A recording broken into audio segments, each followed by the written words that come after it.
Hello everybody and welcome back once again to Let's Play Crusade Kings 2 Race for an Empire with House Fleming. So in the last session, well, we had to put down some revolters here in Ireland, and as a result of that, the instigator of it all, Duke John of Meath, who was our nephew, was put to death. King Turstin not happy with people trying to usurp, put other people on his throne, and, well, he is a wrathful man, cruel when it comes to people that do him a personal injustice, and he wasn't happy. Other people lost their titles, were imprisoned, but the instigator of the whole damned charade that occurred had to suffer, and therefore he was executed, put to death. And as a result of that, as has been noted by some of you, we now have the Kinslayer trait, which is why we've gone down from 5 to 2 diplomacy. I wondered why we'd lost the diplomacy, that's why. And of course the vassal opinion also drops as well amongst Fleming dynasty members. Does the king give a flying cahoot about that? No, he doesn't. Yes, we still have a decent opinion, and if people don't like us, well, they can lump it or join Duke John, whatever the hell he's called, in the grave. So he's soldiering on, perfectly happy. All he's focused on now is becoming Emperor of Britannia. And any minor irks, such as troublesome vassals that aren't happy with the fact that he chopped somebody's head off, a family member's head, it's a minor problem. Speaking of creating that Emperor title, in the last session we went to war against the King of Scotland for Dunbar. As a result of that, we have now created, off camera, the Duke, or the Duchy of Lothian title, which we have then promptly handed down to one of our family members, because we can't have any more duchies, and any more counties as well. So he is now Duke Henry, my kinsman, my second cousin in fact, of Lothian, who loves me to death because I just give him a duchy title and a county, and therefore he's in prime position to pounce upon Lothian once we can get this man dead. Because we can't go to war with him at the minute, because we'll suffer heavy penalties due to be signed in a truce. The only plus sign is that he's 66 and prone to dropping dead at a moment's notice, so we'll be prepared for that. As soon as we do take this title, that shall give us enough land to create the Empire of Britannia. Hopefully. So that's going to be the main focus of today's session. Watching time tick away and hoping that King Turstin can become the first emperor, therefore cementing his place in the Fleming history book. In England's history book. In Britannia's history book. So that is the situation from the last session. Also worth noting, yeah, his former wife, the dastardly Adeline de Harenc, plotted to kill, as I thought, my son Turstin. But of course I'm called Turstin as well, and in fact she wasn't plotting to kill him, she was plotting to kill me. King Turstin didn't realise this, he thought she was plotting to kill his son, so he had her assassinated. It's a good job he did, otherwise he might have ended up dead first. Oh dear. Anyway, so yeah, thanks for that little note. But other than that, we are fine. So before we press on and let the time tick away, just a couple more things. Somebody wanted on my forums to have a look at some of the prominent houses and prominent people within the land.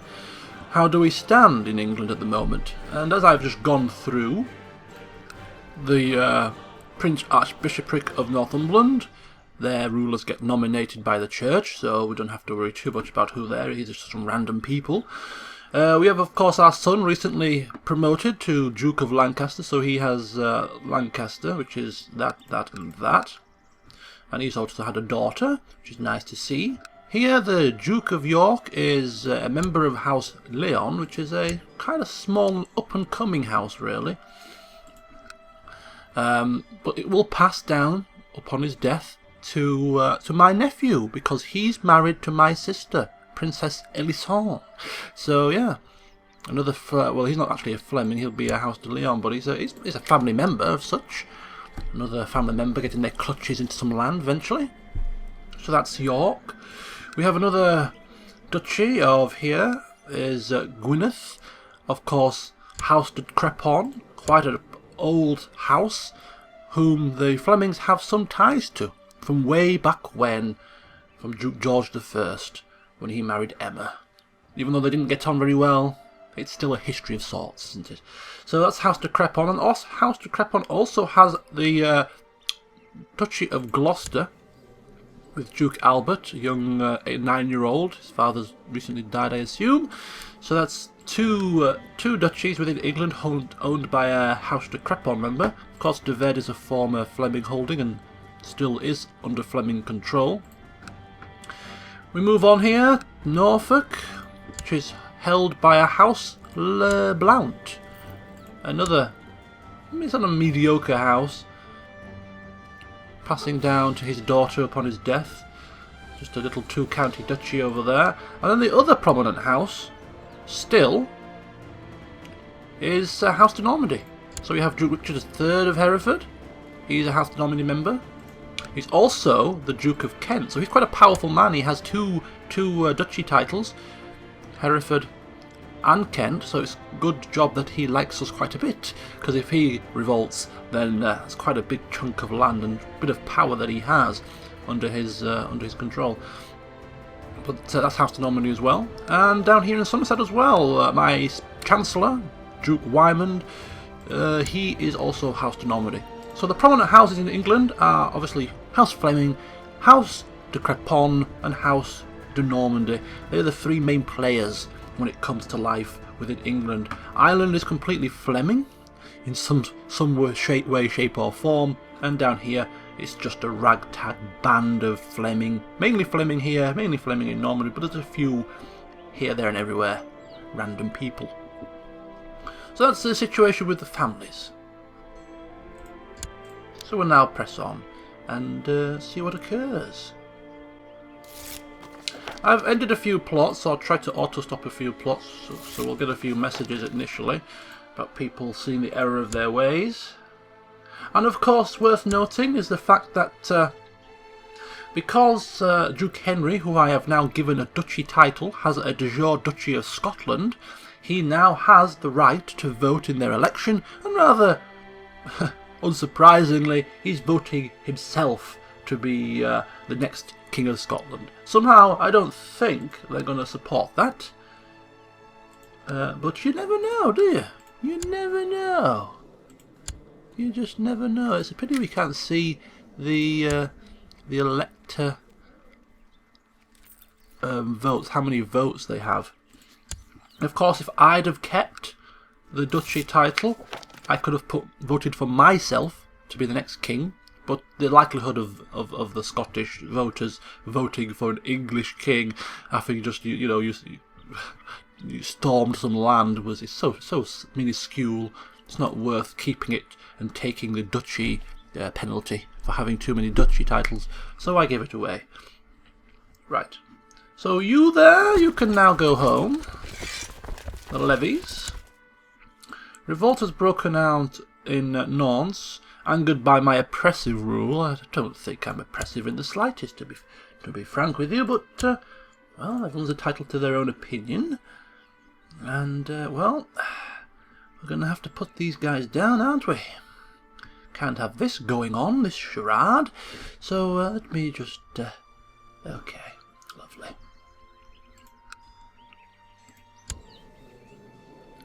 See how many men can we raise from around here? 78 troops. Righteous imprisonment. Ah.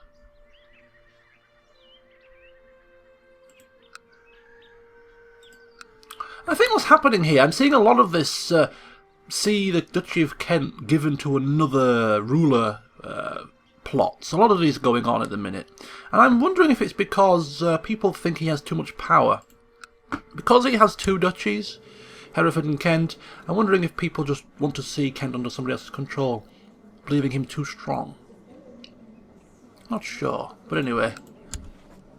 just end your plot. It doesn't involve me, I'm not overly concerned, but I just don't want plots and schemes occurring. Although, technically speaking, if Kent was to be given to another ruler and that plot was successful, that wouldn't be too unfortunate for us, because it would spread the power a little bit.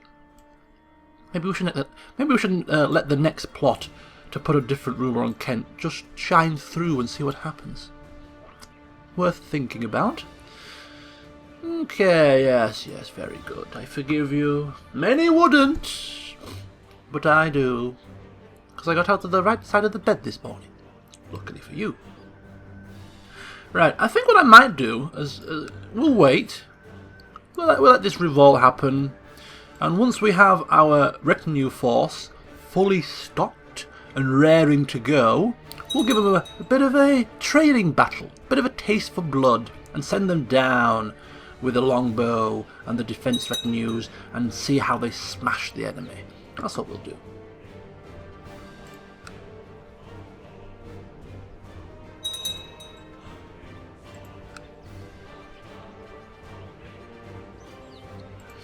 Okay, nothing really too much to worry about there.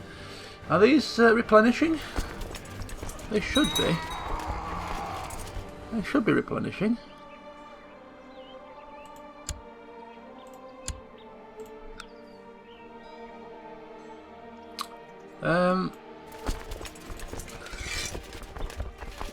Oh, a minute. All the English army will stand down and all levies will return home. No retinues will be disbanded. Okay. Oh, there we go. 5,000 men. There was a bit of extra army in there. Oh, that's fine.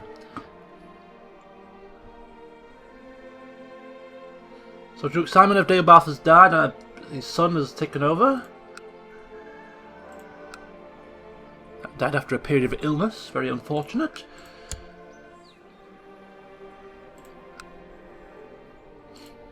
Okay, some more plots, little plotties and schemies going on here. And I'm going to track this character because I want to know when he dies. We could try and choose a plot to have him killed ourselves, but possible plot power is not extremely high. Possible 58%. It's worth a punt for free, isn't it, to be fair? We're already known as a kinslayer. What's the scheming bastard on the side? So give it a try. We're not going to assassinate him, it's too expensive. And whilst we consider plotting to kill the King of Scotland, to distance ourselves from this dirty deed, we're going to go on a pilgrimage. Or we can't. I'm leading some troops somewhere, apparently. Am I? Am I leading troops somewhere? Defending Nantes. Oh, damn it. Because of this. The Pope has died. Some people have been imprisoned.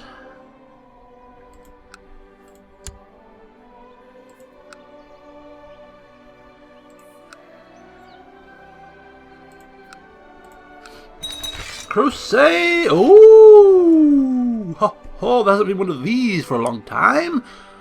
Oh. Excuse me. Sip of tea. Alright. Able-bodied men to take up arms against the evil Caliph Nabil in order to secure Jerusalem from the clutches of the Mohammedan infidels. Oh. Oh, well, we haven't been in a crusade before. This would certainly be new, but not yet. Not quite yet, I don't think. I think we'll maybe join a crusade once we become emperor. But I don't want to split my troops far and wide just yet, just in case the moment comes but we need them for other things. So we're not going to send any troops down. It's as much fun as it would be. With all my archers, my longbows, bring the elite troops of England down into the Middle East to show them who's boss. Not quite yet, not quite. I do hope to take part in the crusade before this particular playthrough is over, just to see what it's like.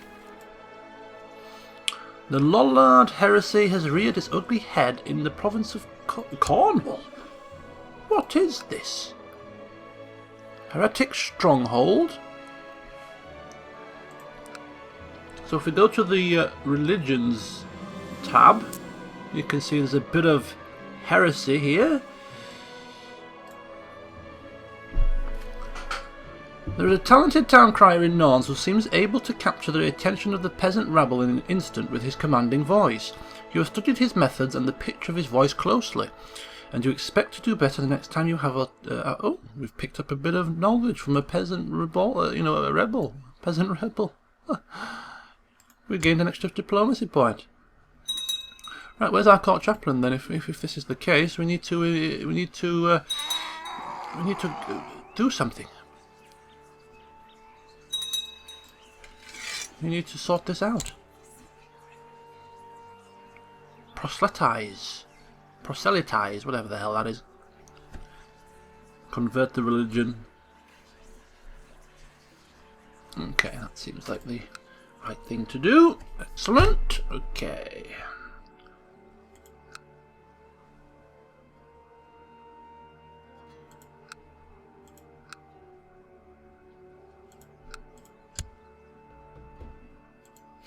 So some of my dukes are actually joining this war effort. And how likely is it for us to win this crusade? Of course, if we provide the most contribution, any spoils of war would technically go to us. That's a nice easy way to gain some extra land. We could actually create the Kingdom of Jerusalem title, could we not? 5,000 prestige. We get Crusader traits if we go down as a Crusader. King Turstin is tempted, you know. Rally our entire force. How many men can we... I mean, I wouldn't rally my vassal troops because it'll just give us negative penalties, to be fair. But we could certainly rustle up 7,000 of our own men. About 7,500 vassal troops. That's 14,500 men. Retinue troops, rather. We have lost in the Siege of Nantes. Okay, yes, I know. I'm just waiting patiently. Don't worry. People of Nantes, your troubles will soon come to an end. We'll keep an eye on the crusade. If it's going in our favour, maybe we could ride in on our ships and save the day, or just put the final blow in and claim all the glory. Somehow I don't think it's going to work like that, but it would be quite funny if it did.